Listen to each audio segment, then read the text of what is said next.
So we have to factor a cube minus b cube.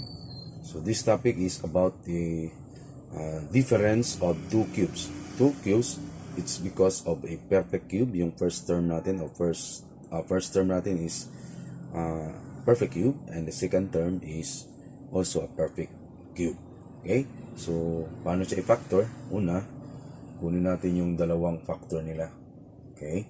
So first, we have to factor we have to get the cube root of a cube, or the first term and the second term. So factor cube root ng a cube is a. Okay? Since difference yan, sulat natin yan minus. Then yung cube root ng ating second term is b cube man yan, so magiging b. Kasi b times b, b squared times b, b cube. Okay? Then dito sa second factor, okay, so we need to square the first term of the first factor. Ang first term ito, so magiging a squared.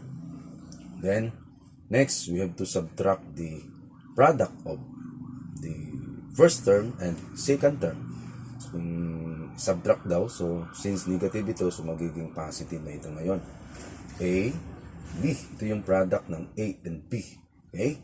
And the last term is we have to square the last term. Ito si B. So magiging plus B squared.